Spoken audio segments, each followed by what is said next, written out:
produit par Binge Audio et Bourse de commerce Pinot Collection.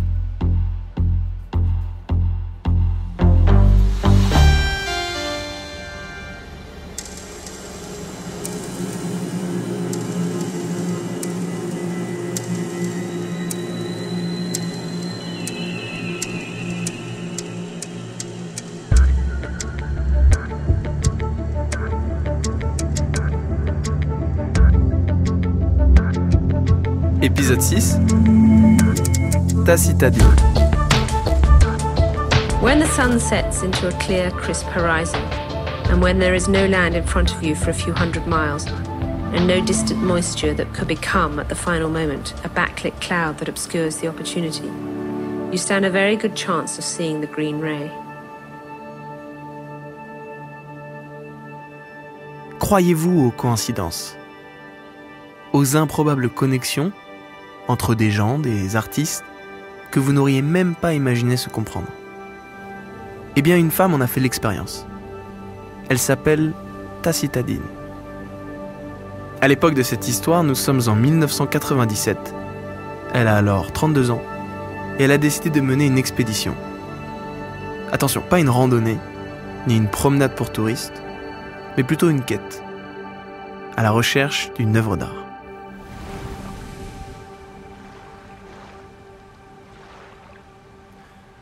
Tout a commencé lorsque Tacita a vu la vidéo de l'artiste Robert Smithson. Cet Américain, mort en 1973, est l'un des fondateurs du land art, cette forme d'art contemporain qui s'invite dans la nature, la transforme ou la sublime, pour concevoir des œuvres le plus souvent éphémères. En 1970, ce même Robert Smithson est le concepteur de la plus célèbre des œuvres de ce courant. Une spirale faite de roches, posée comme une gigantesque digue sur les bords du Great Salt Lake, dans l'Utah, aux États-Unis. C'est cette Spiral Jetty que Tacitadine découvre sur la vidéo. Une œuvre révolutionnaire et culte. Tacitadine n'a qu'une chose en tête, retrouver la spirale de Robert Smithson. Mais nous sommes en 97, cela fait donc 27 ans que l'œuvre a été conçue. Qu'en reste-t-il?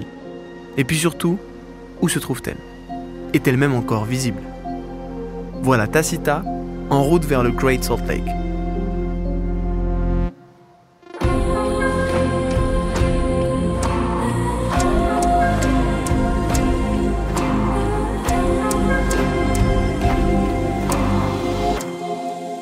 Elle arrive dans un lieu qui pourrait être celui qu'elle cherche, mais elle ne voit rien.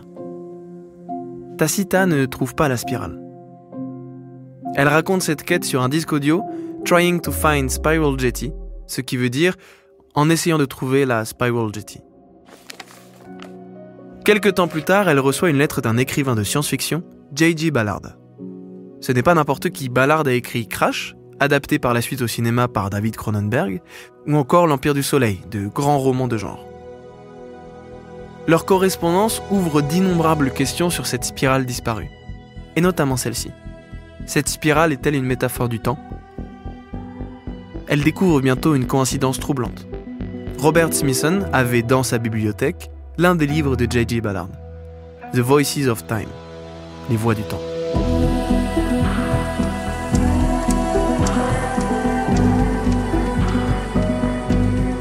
À la fin de ce roman, il est question d'un gigantesque mandala que le héros conçoit dans un lac salé asséché. Une sorte d'horloge cosmique capable de décompter le temps humain. Personne ne saura jamais si Robert Smithson avait lu J.G. Ballard. Mais une chose est sûre.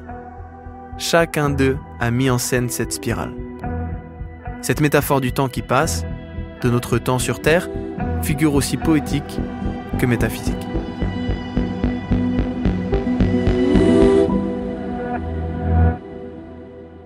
Eh bien, on peut dire qu'en quelque sorte, cette connexion inédite entre ces deux histoires condense le travail artistique de Tacitadine.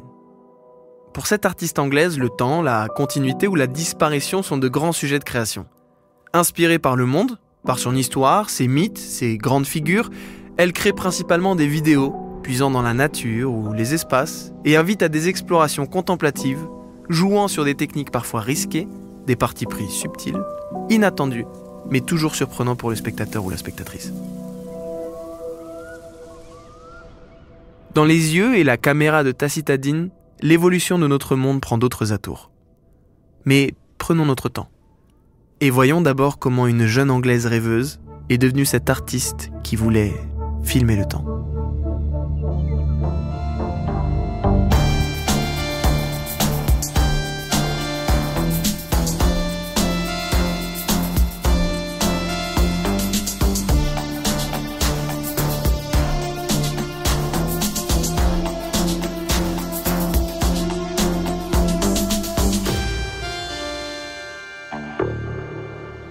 Ça a commencé comme ça.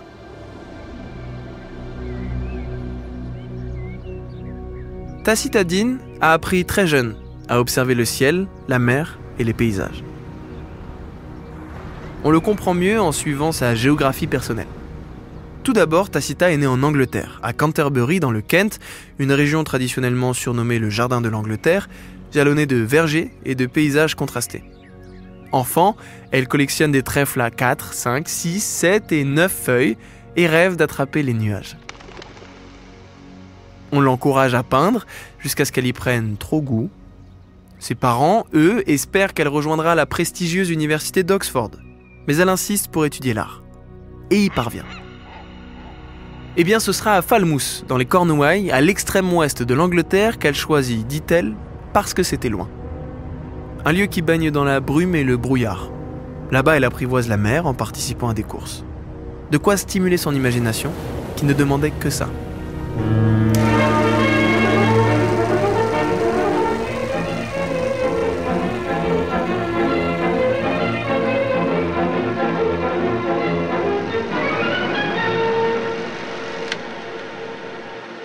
Tacita Dean est la petite fille d'un des fondateurs du cinéma parlant au Royaume-Uni, Basil Dean. Une parenté qui n'y est peut-être pas pour rien dans les choix artistiques qu'elle s'apprête à faire. Car Tacita Dean se découvre très tôt un goût pour la vidéo. À 17 ans, elle déniche une vieille caméra dans le bureau de son père et commence à filmer. D'ailleurs, elle utilise toujours cette même caméra lorsqu'elle obtient sa maîtrise en peinture à la Slade School of Fine Arts de Londres en 1992. Elle est alors un espoir parmi les jeunes artistes britanniques et est exposée la même année pour New Contemporaries, à côté de Damien Hirst ou Tracey Emin. On parlera d'eux comme des YBAs pour Young British Artists. Au début des années 1990, Tacita Dean commence à réaliser des films expérimentaux, en 16 ou 35 mm, qu'elle nourrit de récits, de mythes et de légendes. Puis elle s'intéresse à l'histoire rocambolesque de Donald Crowhurst, une histoire vraie, que même la meilleure des fictions n'aurait pas osé inventer. Nous sommes en 1968, Donald Crowhurst est un homme d'affaires britannique au bord de la faillite. Il décide de participer à la première course à voile en solitaire, sans escale, autour du monde. Je n'ai jamais de ma vie levé l'ancre dans un manque de préparation aussi totale. Mais Crowhurst est un marin amateur. Et il va petit à petit s'enfermer dans un piège. J'ai de plus en plus conscience qu'il va bientôt falloir me décider si oui ou non je peux continuer en dépit de la situation dans laquelle je me trouve. Il communique pendant plusieurs semaines de fausses positions qui le désignent gagnant de la course, alors qu'il erre seul au milieu de l'Atlantique. Surprenant coup de théâtre ce soir à propos de Donald Crowhurst, le navigateur disparu qui faisait partie des engagés de la course autour du monde. Au bout de quelques mois, il comprend que la supercherie ne pourra tenir. Donald Crowhurst met fin à ses jours en se noyant dans l'océan.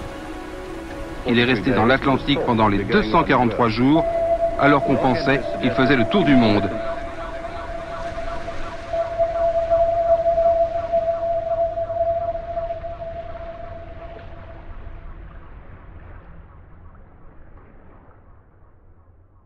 « 30 ans plus tard, Tacita Dean s'inspire de cette histoire dans 2 films, Disappearance at Sea 1 et 2.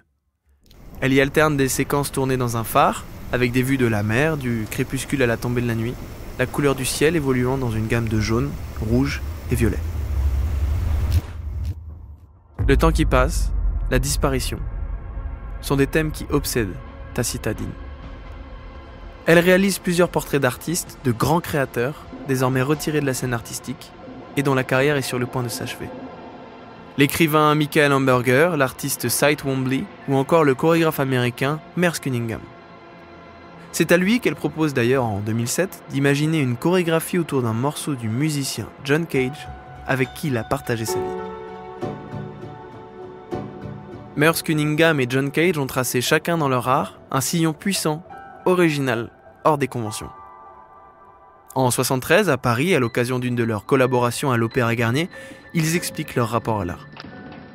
Comment comprenez-vous la musique par rapport à la danse ? Pour moi, le mouvement est la raison d'être dans une danse.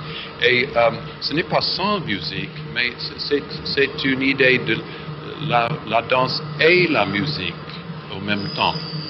La musique, comme M. Cunningham vient de dire, prend place au même temps que la danse et dans le même endroit.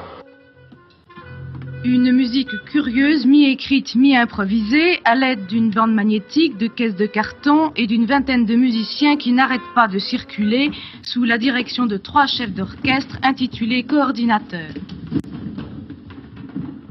Tacita Dean ne propose pas n'importe quel morceau de John Cage à Merce Cunningham, mais l'un des plus expérimentaux, intitulé 4 minutes 33.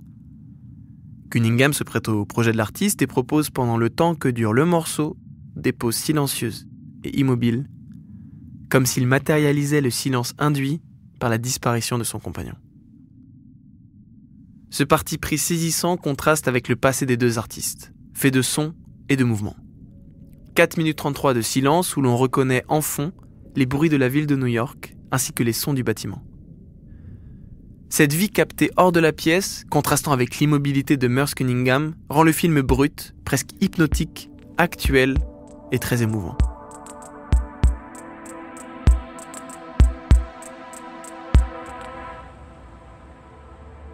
En 2017, Tacita réalise une nouvelle œuvre filmée intitulée Antigone. Antigone, c'est un nom qui appelle chez elle toutes sortes de références. Déjà, c'est une figure de la mythologie grecque, mais c'est aussi le prénom de sa sœur aînée. Autant dire que c'est l'un des premiers mots qu'elle a prononcés. Antigone, dans la mythologie grecque, est la fille d'Oedipe, je le rappelle, dont le destin est tragique. Sans le savoir, il tue son père, souvenez-vous, épouse sa mère et devient le roi de Thèbes. Quand il découvre son forfait, il se crève les yeux, puis quitte la ville et entame une longue errance accompagnée par sa fille, Antigone.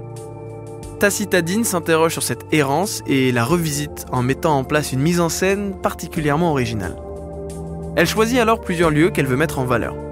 Les montagnes du parc Yellowstone, les plaines du Mississippi, les brumes de Bodmin Moor dans les Cornouailles anglaises, et la ville de Thèbes.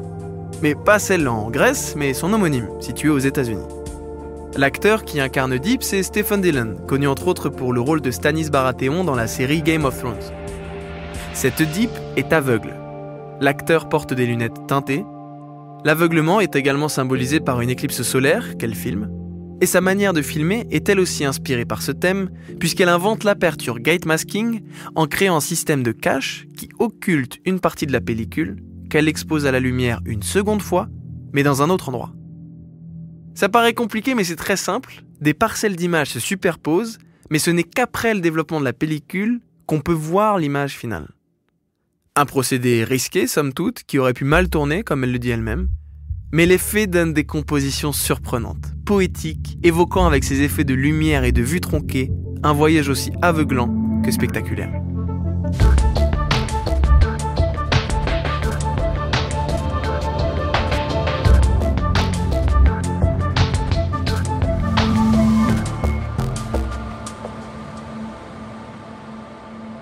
On le comprend aisément, Tacita Dean a un intérêt particulier pour l'objet qui sert sa pratique.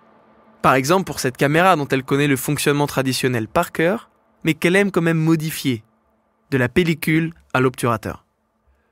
Autant dire que Tacita Dean n'a pas vu d'un bon œil l'arrivée du numérique et son monopole grandissant. Dans les années 2000, elle va mener une course contre le temps pour tenter de documenter artistiquement la fin d'une ère, celle de la pellicule, puisque l'entreprise Kodak, l'un des leaders du secteur, annonce alors arrêter sa production. Pour la direction de Kodak, c'est la perte de vitesse de la photo argentique traditionnelle qui a précipité ces fermetures. Un déclin de la photo utilisant des pellicules dû à l'explosion de la photo numérique, censée être plus pratique pour le photographe amateur. Au niveau mondial, Kodak va donc supprimer 12 à 15 000 emplois. Tacita Dean se rend donc en France, à Chalon-sur-Saône, dans l'une des usines de Kodak, filmer la destruction des locaux de l'entreprise. Le film, intitulé Kodak, témoigne de cette disparition. Des plans fixes montrent des espaces fermés, dans lesquels des feuilles de film sont manipulées par des machines. plus l'on voit des emballages de pellicules et des chaises de bureau abandonnées. Peut-on se battre contre le temps qui fait disparaître, qui détruit et transforme ? On n'a pas la réponse dans ce podcast, mais on peut au moins en témoigner par l'art et la création.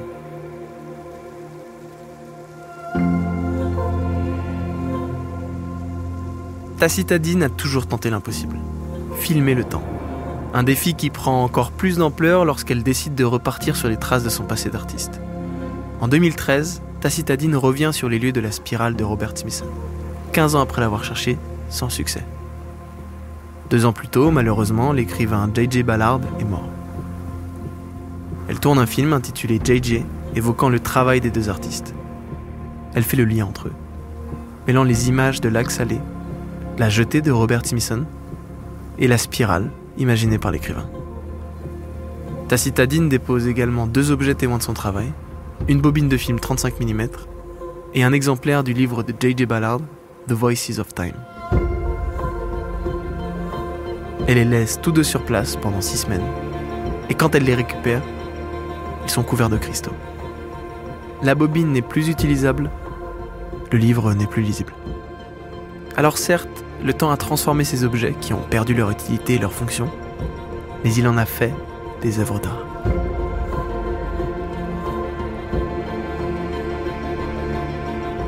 Les dernières œuvres de Tacitadine sont inspirées des sakura trees. Ce sont des cerisiers millénaires japonais, à la floraison éphémère, dont les branches les plus fragiles sont soutenues par des supports en bois. Elle les représente en fleurs, une période sacrée qui ne dure que quelques jours au printemps, avant que le sol ne soit jonché d'un tapis de pétales roses ou blancs.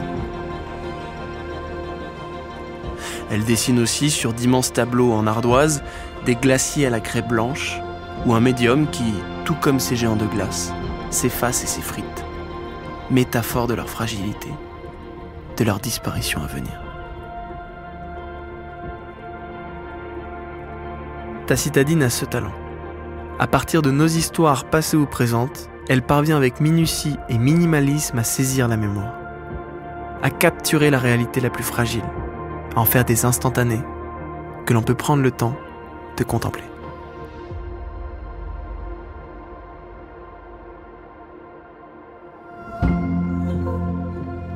Et à partir de mai 2023, surprise, Tacitadine s'expose à la bourse de commerce Pinot Collection. Les places sont réservables sur le site.